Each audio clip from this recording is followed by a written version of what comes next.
Hello Twin Flames, this is Victoria and I'm here with your daily energy check. Today we're going to do a quick check-in for Divine Masculines. I don't know what questions we're going to be asking today. I decided to just go with the flow. I have two different decks, and first of all I'll get an idea for the information, for the question, for the area of the life, and then we'll get the answer to that or some clarification on what's going on with Divine Masculines in that particular context. At the end I'll pull some cards from DMs to DFs for those who are cross-watchers. And of course we're going to start with an oracle deck, and my first card is actually going to be for Divine Feminines. So let's get a card of guidance for Divine Feminines watching, and then we'll switch entirely to DM energy. Hope you guys are doing great.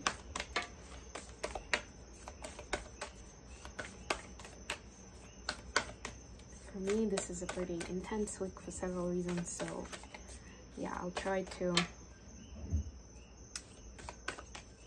keep it short but consistent.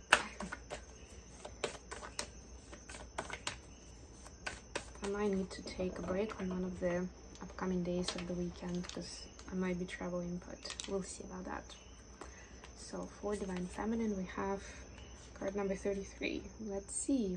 Let your personality shine. Ooh, I love this. Especially since as I'm recording this, it's still International Women's Day. So those who are celebrating, happy International Women's Day, guys. Who identify as a woman, who respect this holiday for one or another reason. You have something no one else has that makes you who you are. Stop comparing yourself to others and allow your uniqueness to shine through. So this is more about being than doing, you know, like you don't need to do something special for people to notice you, to appreciate you, to see your Divine Feminine vibe. It's more about showing them what you have to show. Very High Priestess energy, I would say. Okay, let's see what we have for the masculines.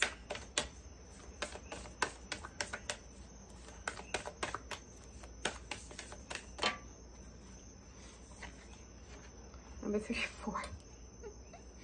The gift of neutrality. So we had 33, 34. Which means that really DM and DF are like neck and neck, close to each other in their ascension journey, in their consciousness.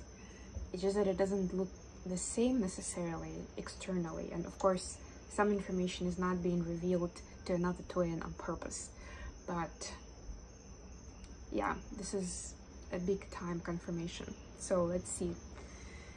Balance is at work in your life. Yin and yang are opposites in energy, but reside side by side to create the gift of neutrality. So this is a message to say that first of all, you need both of those negative and positive experiences in life to really find that kind of golden mean, to find that truth that will be on your guiding path. And also that you do find the truth, or at least the point of neutrality, the baseline, by like a pendulum swinging to different directions, right?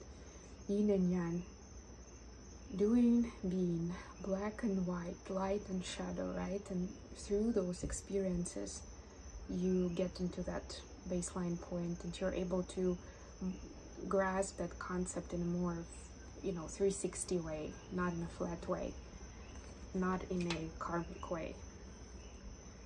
Okay, let's get into tarot itself, and what's going to be the first question I'm going to focus on?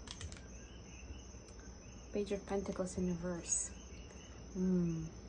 So what do the DMs think they've already mastered? They don't need to study anymore. They have mastered that concept. What do they think? This is a conscious space. This is more 3D vibe. The Hanged Man. Any other clarification?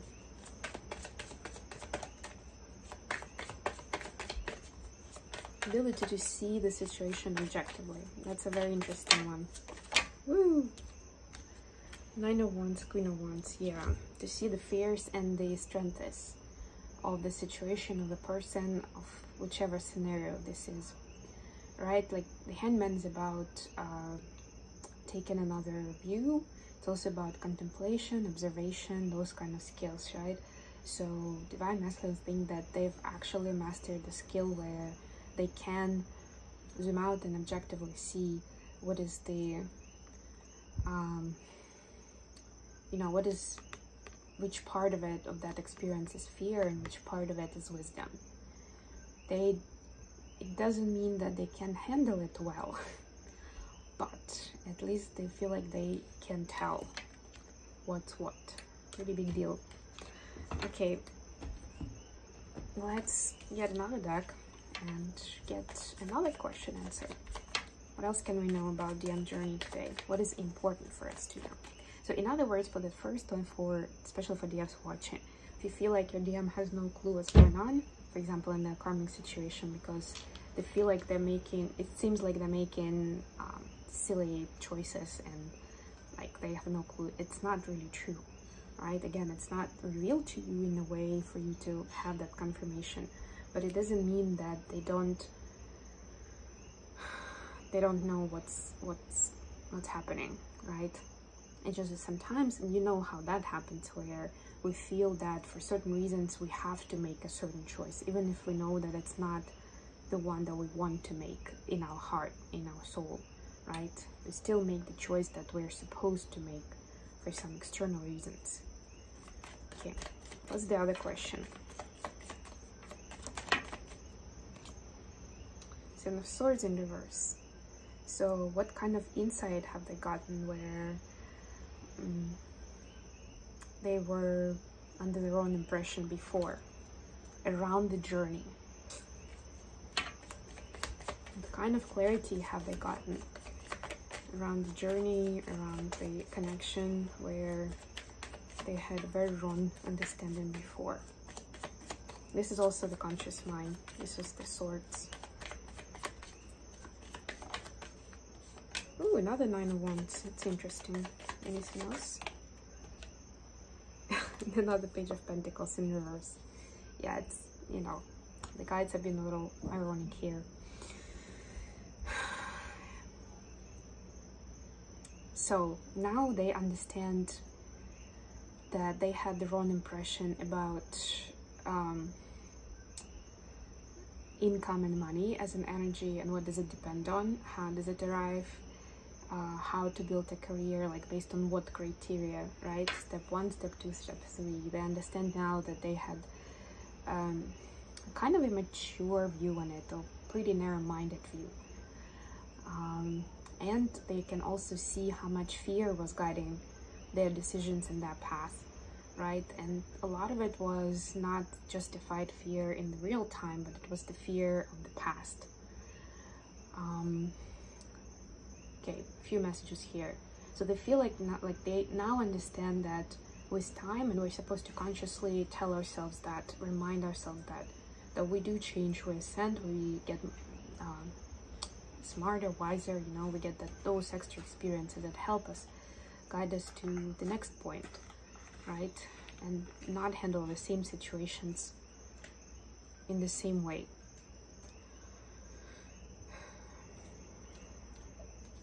So the fear that exists, it's not justified, because even if the situation is the same, the outcome would be different.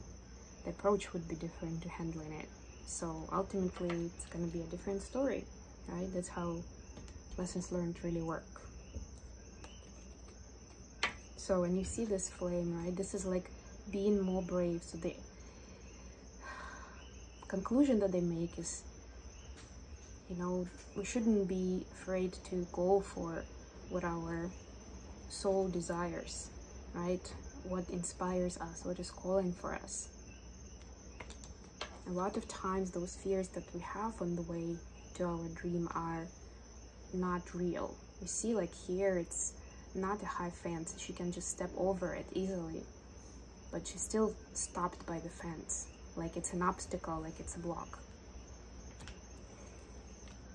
Okay, messages from DM to DF.